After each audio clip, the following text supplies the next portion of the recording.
Welcome back to another episode of Knock Stiff Golf. It's Par 5 Friday, and it's also 2019. That means a lot of us are setting some goals and resolutions for the upcoming golf season and year.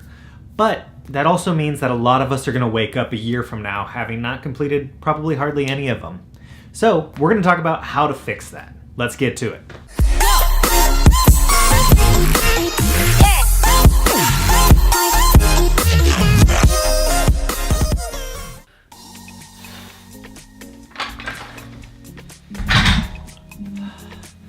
So let me preface this episode with a little something first.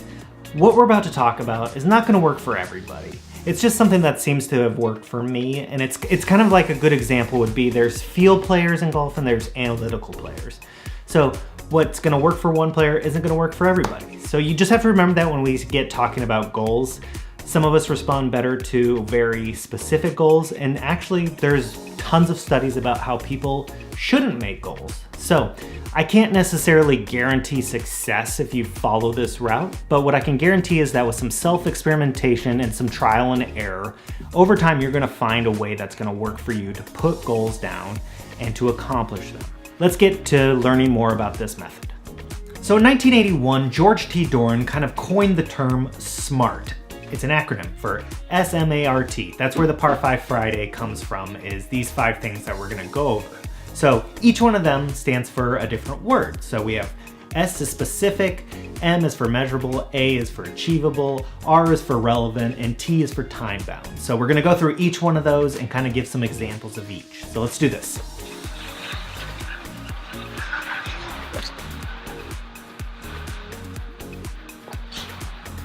So the first thing we're talking about in SMART goals today is being specific. You need to pick out a specific goal, more about the who, the what, the why. It's the difference between saying I'm going to be a millionaire versus I'm going to make $100,000 teaching golf at a golf course. So the next thing is you want to make a measurable goal. Measurable goal is something that you can attain and actually put some sort of measure on. So for instance, you wouldn't say that I need to lose weight. You would say I need to lose 7 pounds, and you can measure that by stepping on a scale. Another one of mine personally would be to break 70 on the golf course. So an easy way to measure that is by using a scorecard and hoping that it says 69.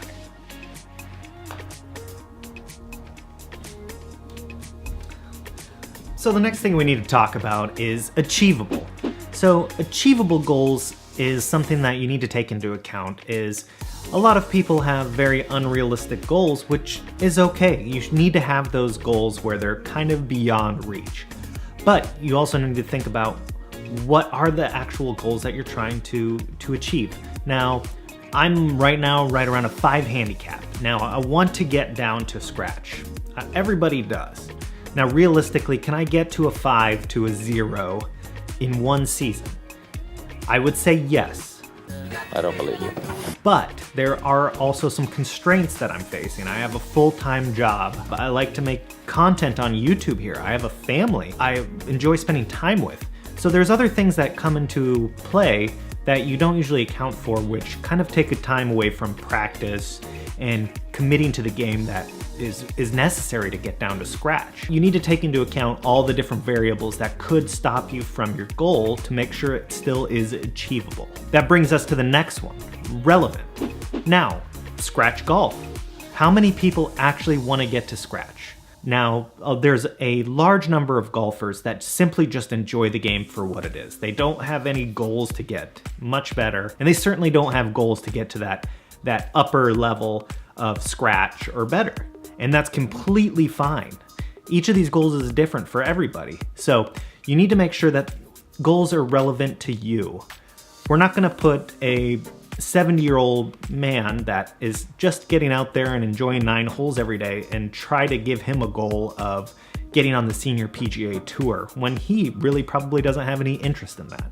So you have to make sure that the relevance is there for your goals, whether that's in golf or in life. You have to make sure that that goal is something that you actually want to accomplish, because that's a big motivation behind accomplishing the goal, is getting to see that finish line. So that brings us to the last one, time bound.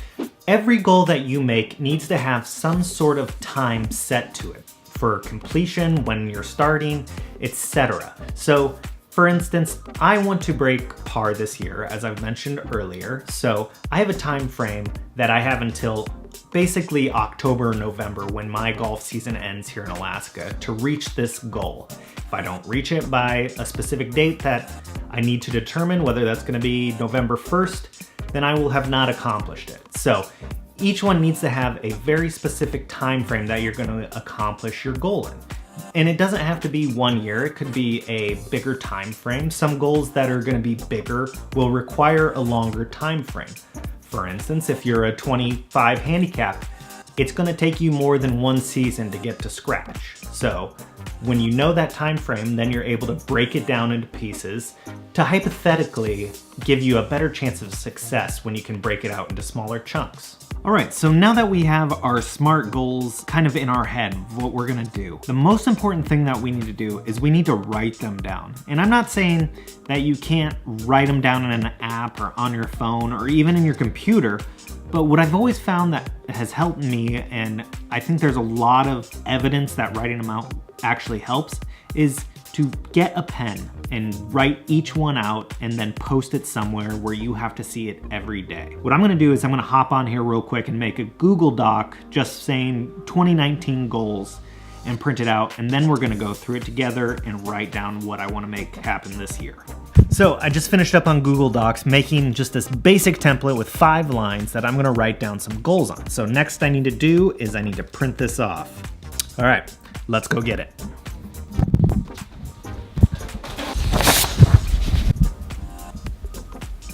Well, that didn't come out right.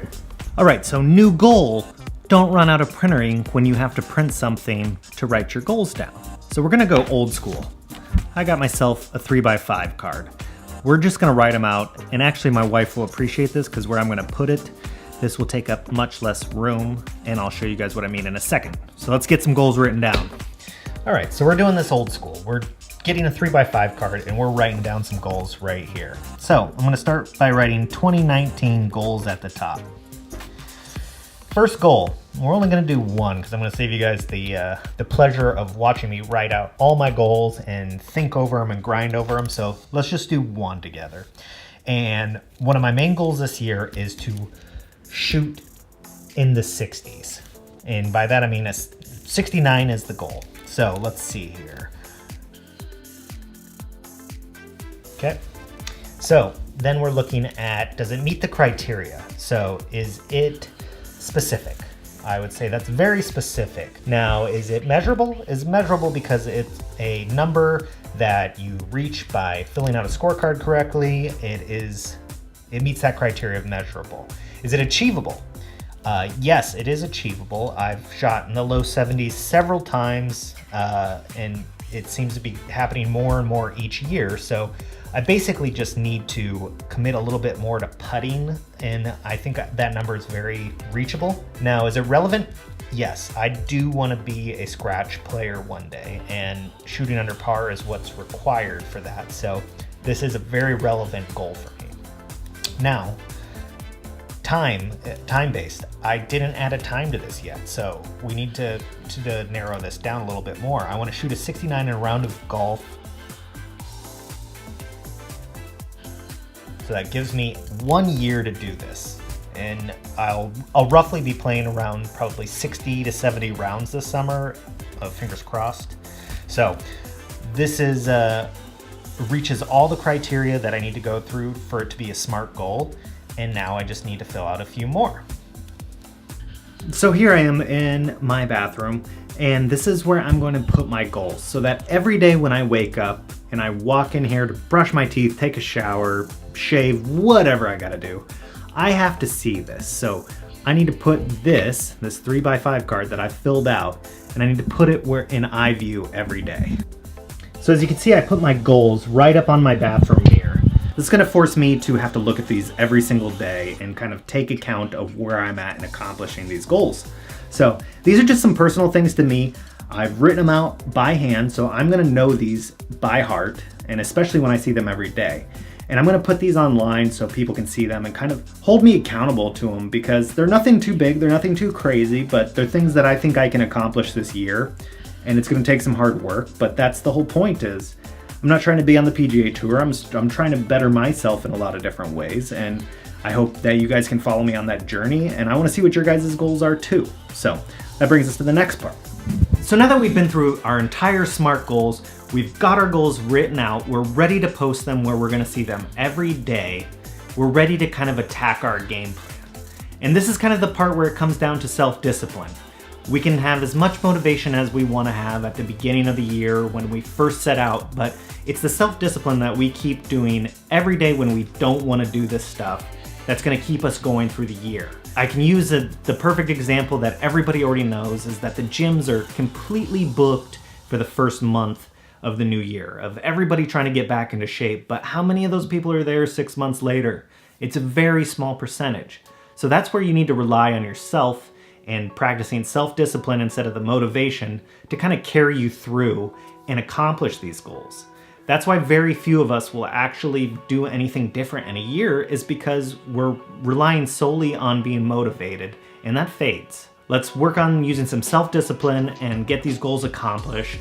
And I really appreciate you guys tuning in for this. I'm really looking forward to making 2019 a really big year for my channel, and I'm hoping I can just deliver a lot of good content to the viewers, and I want to provide value at the end of the day for you guys. I have to give a special shout out to GM Golf Garrett. He gave me a great little shout out on his live stream on YouTube the other night, and got me some followers and some new people to view my channel, and it's stuff like that where I've talked about this earlier in videos, is growing the game, is kind of building a community and making sure we don't have those snobby stereotypes of, you know, only certain people can kind of break into this market.